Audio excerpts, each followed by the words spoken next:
वैसे हालात पर सरकार की पैनी नजर है।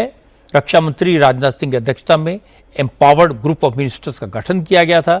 आज जीओएम की 5वीं मीटिंग हुई। इसमें राजनाथ सिंह के अलावा petroleum minister Hardeep Puri, health minister JP Nadda, shipping minister Sarbananda Sonowal, parliamentary affairs minister Kiren Rijiju और उनके विभागों के सचिव भी शामिल थे।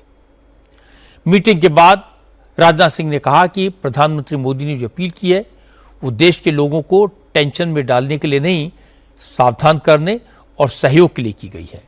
देश में ऑयल और गैस का पर्याप्त स्टॉक है। सरकार जरूरी सामान की सप्लाई नॉर्मल रखने के लिए हर मुमकिन कदम उठा रही है, इसलिए परेशान होने की जरूरत नहीं है। रेल मंत्री अश्विनी वैष्णव ने कहा कि युद्ध की वजह से जहां पाकिस्तान, नेपाल, बांग्लादेश, श्रीलंका जैसे पड़ोसी देशों की स्थिति बिगड़ी है, लेकिन भारत में जनता के ऊपर बहुत ज्यादा बोझ नहीं डाला गया। सरकार लोगों की लगातार चिंता कर रही है। ऐसे में अगर आम लोग अपनी तरफ से सावधानी बरतते हैं, देश के संसाधनों की बचत करते हैं, तो इस चुनौती से निपटना आसान हो जाएगा।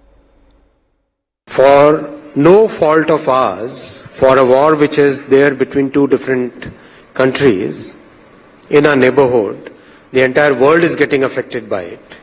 And of course we are also affected by it.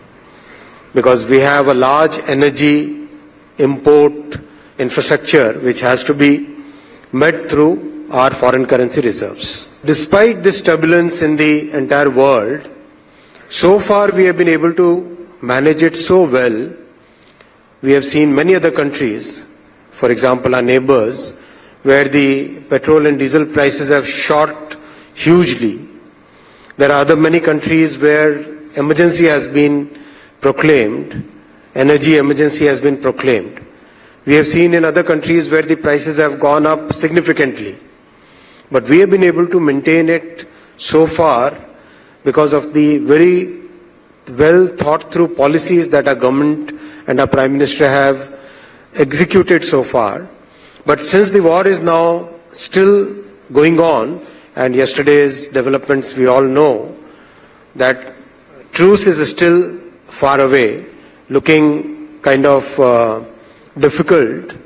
So that's why it's very important that we as citizens also play our role in this entire effort.